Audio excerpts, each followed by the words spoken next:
Então, como vem acontecendo nestas últimas segundas-feiras, nestas pequenas palestras que vimos realizando, vamos estar hoje também com Francisco Cândido Xavier em mais alguns momentos, em algumas passagens verídicas de quando este nosso irmão esteve fisicamente entre nós.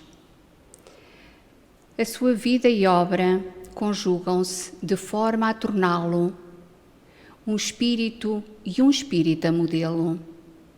Chico, como gostava de ser chamado, testemunha ao longo da sua trajetória terrena os grandes valores do Consolador prometido por Jesus. Apenas com o ensino primário, começa a psicografar poesias e prosas de autores consagrados, nos mais variados estilos. Em 1932 é lançado pela Federação Espírita Brasileira o seu primeiro livro, Parnaso de Além-Túmulo. A este se seguiram outras quase 500 obras, traduzidas em mais de 10 idiomas. Calcula-se que foram vendidos mais de 300 milhões de exemplares, sendo os proventos doados para trabalhos de assistência e divulgação da doutrina. Em 1980, havia no Brasil cerca de 2.000 instituições de caridade fundadas, ajudadas ou mantidas graças aos direitos autorais dos seus livros. Mas numa vida tão preenchida como a do nosso irmão, há um conjunto de histórias e passagens verídicas que tivemos o privilégio de conhecer e das quais vos trago hoje a pele do rinoceronte. Já vão entender o porquê deste título. E esta história nos diz o seguinte: nas noites de segunda a sexta-feira, ele colocava o Evangelho segundo o Espiritismo, de Allan Kardec, debaixo do braço e ia para o centro Luís Gonzaga. Seguia à risca uma instrução ditada por Emmanuel: fidelidade irrestrita a Jesus Cristo e a Kardec, o codificador da doutrina espírita. O guia do outro mundo levava tão a sério este mandamento que um dia chegou a determinar a Chico: se alguma vez eu lhe der um conselho que não esteja de acordo com Jesus e Kardec, fique do lado deles e procure esquecer-me. Chico demorava na cartilha espírita, praticava as lições de caridade, promovia sessões de desobsessão às quartas-feiras, mas o centro ficava cada dia mais vazio. José Hermínio Prácio e a mulher Carmen se mudaram para Belo Horizonte. Precisavam ficar mais perto da família. José Xavier teve que trabalhar à noite numa oficina de arreios para pagar uma dívida. De repente, o rapaz viu-se sozinho no barracão. Quando pensou em sair, ouviu a voz de Emmanuel: você não pode se afastar. Como? Não temos frequentadores? E nós? Nós também precisamos ouvir o Evangelho. Além disso, temos aqui vários desencarnados que precisam de ajuda. Abra a reunião na hora marcada e não encerra a sessão antes de 2 horas de trabalho. Chico seguiu as instruções. Às 8 horas iniciava a reza de abertura da sessão. Em seguida, abria o Evangelho, ao acaso, e comentava o capítulo em voz alta. Nessa época, começou a ver espíritos e ouvir vozes com maior frequência e nitidez. Os seres invisíveis ocupavam os bancos vazios. Do lado de fora, vizinhos e parentes acompanhavam aquele espetáculo absurdo. O rapaz falava sozinho, gesticulava, rezava, 2 horas seguidas. Uma das irmãs, uma noite, se pendurou na janela para ouvir o monólogo. Tenhamos fé em Jesus, minha irmã. Com paciência, alcançaremos a paz. Sem calma, tudo piora. A espectadora interrompeu a cena insólita. Com quem está conversando, Chico? Com a dona Chiquinha de Paula. Ela já morreu, Chico. Você é que pensa, ela está bem viva. A família pensava em levar o rapaz a um bom hospital. O padre Júlio Maria, da cidade mineira de Manhumirim, estava disposto a providenciar uma camisa de forças para o espírita de Pedro Leopoldo. Todos os meses ele escrevia artigos para o jornal local O Lutador e fazia o favor de enviar as suas opiniões pelo correio ao autor do Parnaso de Além Túmulo, que era Chico. Em nome de Jesus Cristo, os textos excomungavam o espiritismo, reduziam a pó a reencarnação e, à guisa de piada, o porta-voz dos mortos, no Brasil, Francisco Cândido Xavier, devia ter a pele de um rinoceronte para suportar tantos espíritos, escreveu o padre num dos seus manifestos. Chico ficou engasgado e precisou da ajuda de Emanuel para engolir o comentário. Se você não tem a pele de rinoceronte, precisa ter, disse-lhe Emanuel. Se cultivar uma pele muito frágil, cairá sempre alfinetado. O padre Júlio Maria espetou Chico Xavier durante 13 anos. Só parou quando morreu. E nesse dia, Chico ouviu um vozeirão de seu guia Emanuel. Vamos orar pelo nosso irmão Júlio Maria. Com ele, sempre tivemos um cooperador maravilhoso. Dava-nos coragem na luta e concitava-nos a trabalhar. A cada ataque dos céticos, Chico escutava Emanuel bater sempre na mesma tecla.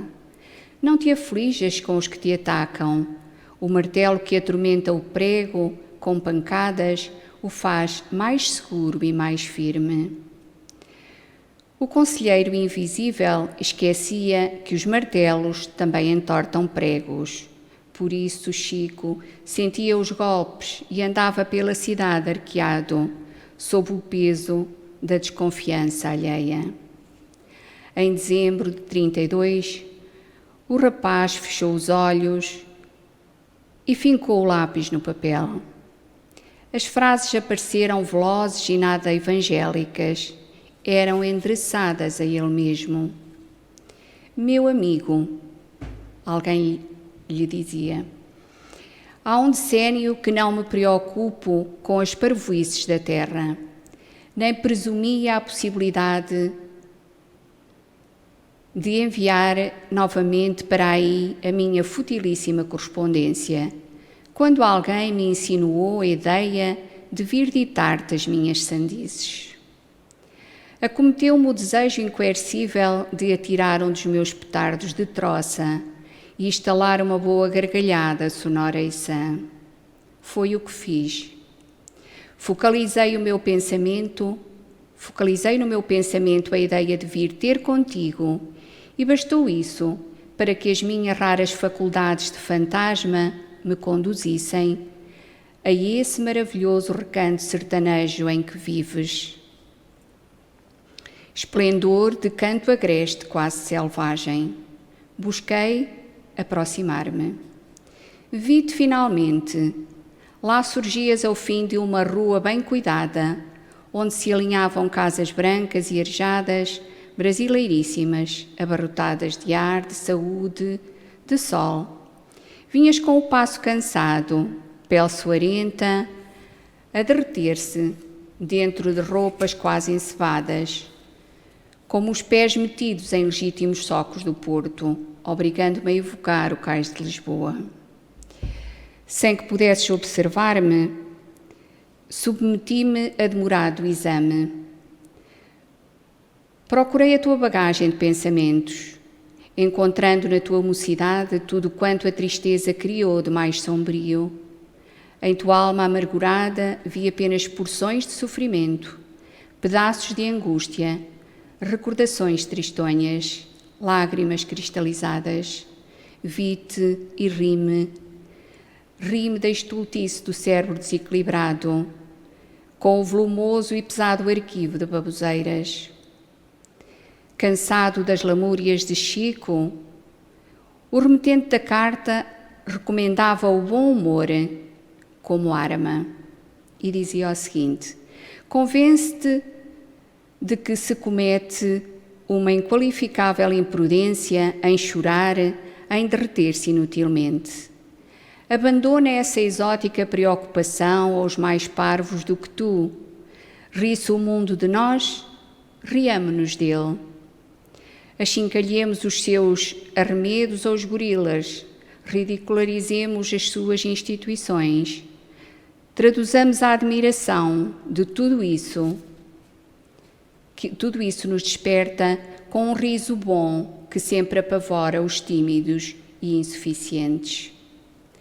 Este recado tinha a assinatura de Eça de Queiroz, o escritor português, autor do Crime do Padre Amaro, e dava mostras não só de sarcasmo, como também de boas doses de informação sobre a polémica em torno do livro Parnaso de Além-Túmulo. Após listar a série de teorias usadas pelos críticos para decifrar o enigma de Chico, se era consciência, mediunidade, psicopatia ou loucura, o autor invisível ironizou: vai continuando até que te receitem a enxovia ou o manicômio. No cárcere ou no sanatório, alcançarás um período de repouso. Não te apavores. Algumas semanas depois, Chico colocou no papel um alerta sobre os riscos da vaidade e da ambição. Desta vez, quem assinava o texto era Maria João de Deus, sua mãe. Chico decorou cada palavra. Muitas delas eram incentivos contra a sua autoestima.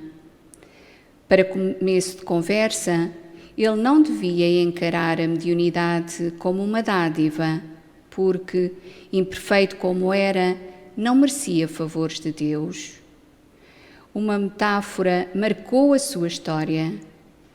Seja a tua mediunidade uma harpa melodiosa, porém, no dia em que receberes os favores do mundo, como se estivesses vendendo os seus acordes,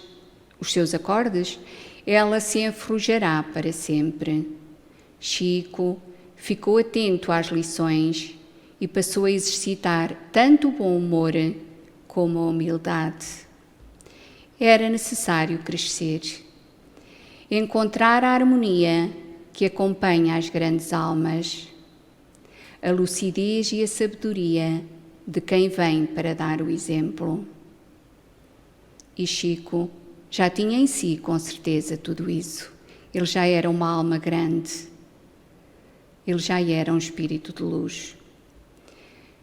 Chico teve vida difícil desde criança. A par da sua notoriedade, prosseguiam as críticas daqueles que tentavam desacreditá-lo.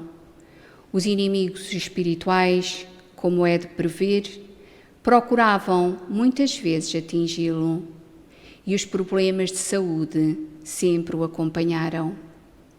Mas, sem nunca desanimar, dizia: mas quem sou eu, senão uma formiguinha, das menores, que anda pela terra, cumprindo a sua obrigação. Foram muitas as homenagens e distinções que lhe foram prestadas, mas Chico, na sua humildade e simplicidade, sempre foi alheio a tudo isso. O seu grande prazer na vida foi o de amar e servir o próximo.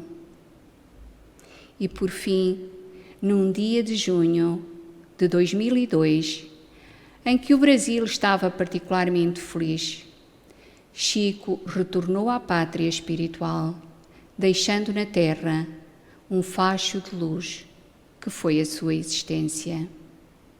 Nossa profunda gratidão, querido amigo.